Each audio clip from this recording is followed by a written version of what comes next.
10वीं कक्षा के सभी हिंदी विद्यार्थियों को इस हिंदी कालांश में स्वागत है।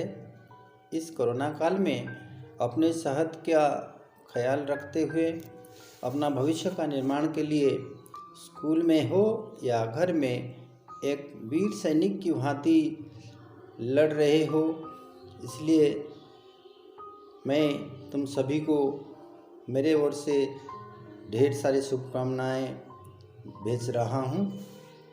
समेटिव असेसमेंट 1 के बाद FA3 में हिंदी विषय का पहला प्रसंग पद्य विभाग से है।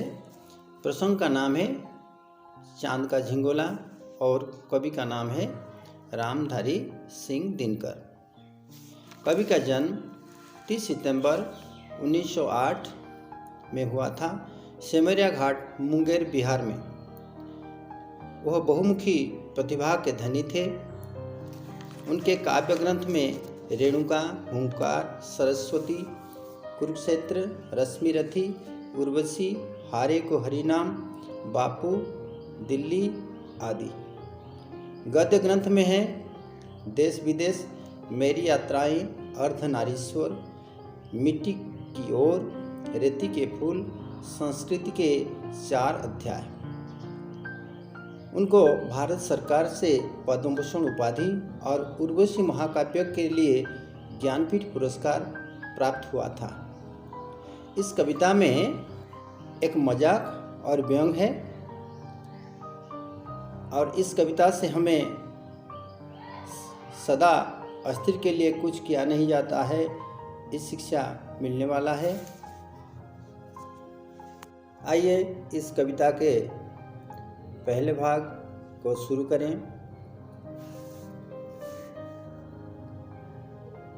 चांद का झिंगोला। हट कर बैठा चांद एक दिन, माता से वो बोला, सिलवा दो माँ मुझे उनका मोटा एक झिंगोला। सन सन चलती हवा, रात भर जाड़े से मरता हूँ, ठिठुर ठिठुर कर किसी तरह यात्रा पूरी करता हूँ। आसमान का सफ़र और यह मौसम है जाड़े का, ना हो अगर तो ला दो कुर्ता ही कोई भाड़े का। बच्चे की सुन बात कहा माता ने, अरे सलोने, कुशल करे भगवान, लगे मत तुझको जादू टोने।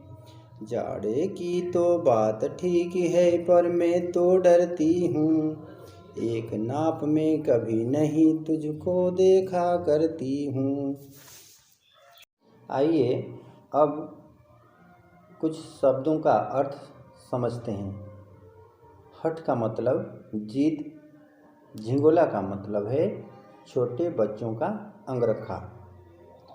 उसी प्रकार जाड़ा का मतलब शीत या सर्दी, यात्रा का मतलब है सफ़र, सलोने का मतलब है सुंदर या मनोहर, ये आदर सूचक शब्द है। कुशल का अर्थ है मंगल, खुशहाल। जादू टोने का अर्थ है जादू और टोने मतलब टोना, टोटका। आइए अब भावार्थ समझते हैं। एक दिन चांद हट कर बैठा था। उसने अपनी माँ से अपने लिए एक छोटा सा झिंगोला सिलवाने के लिए जिद करता है। झिंगोला के बिना चांद को रात में ठंड लगती है। सनसन बहती ठंडी हवा से वो कांपने लगता है। जाड़े के मौसम में जैसे तैसे आसमान में अपनी यात्रा पूरी करता है। अगर कुर्ता न मिले तो भाड़े से कोई कुर्ता ला देने के लिए माँ से कहता है। बच्चे की बात सुनकर माँ कहती है, अरे मेरे प्यारे, अरे मेरे सुंदर, अरे मेरे सलोने, भगवान तेरा कुशल करे, तुझे किसकी बुरी नज़र न लगे, तुझे कोई जादू टोना न कर दे।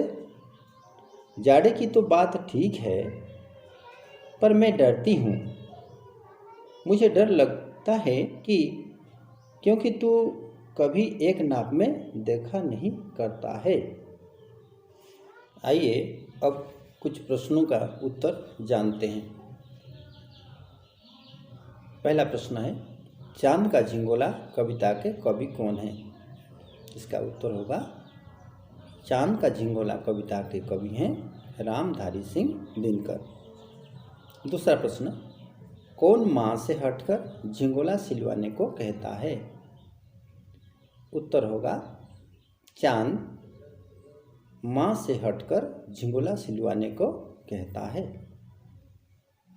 तीसरा प्रश्न, हवा रात भर कैसी चलती है? उत्तर होगा, हवा रात भर सनसन चलती है। चौथा प्रश्न, चांद अपनी यात्रा कैसे पूरी करता है? उत्तर होगा, चांद ठिठुर ठिठुर कर अपनी यात्रा पूरी करता है। पांचवा प्रश्न, झिंगोला न हो सके तो क्या ला देने को चांद माँ से कहता है?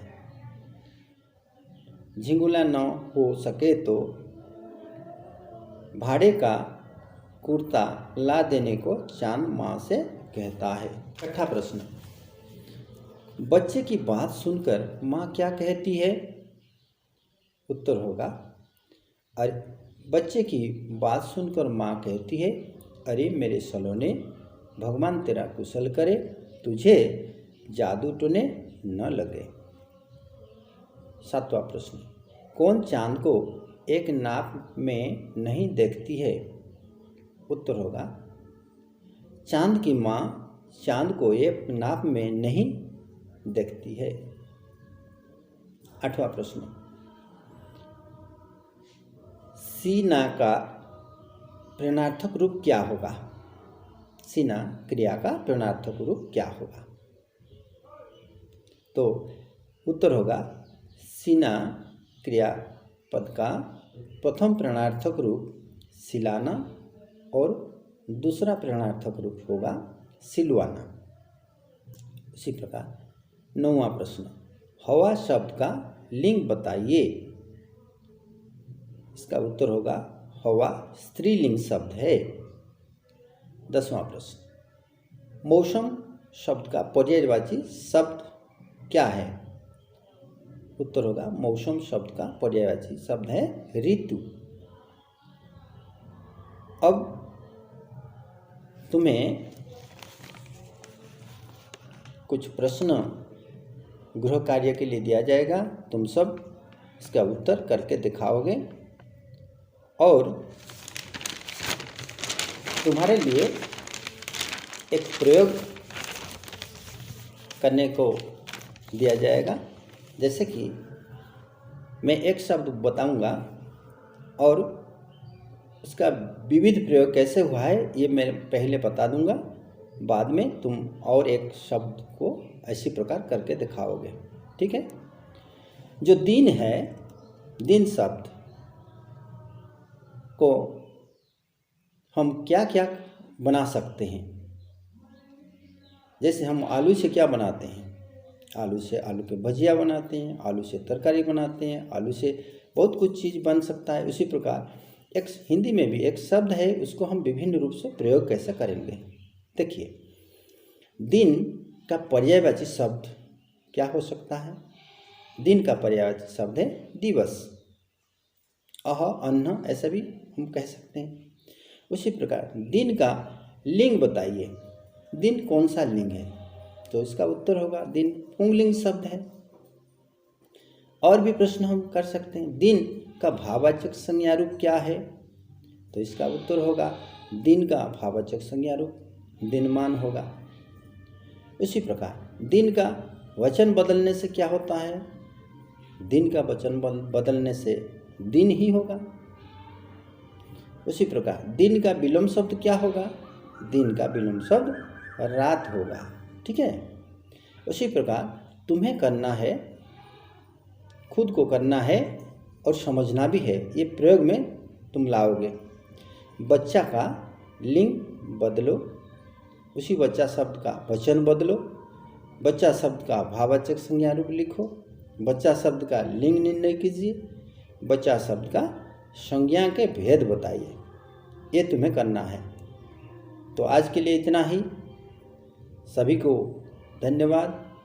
अगले क्लास में मिलेंगे, तब तक के लिए सभी को मेरी ओर से शुभकामनाएं। धन्यवाद।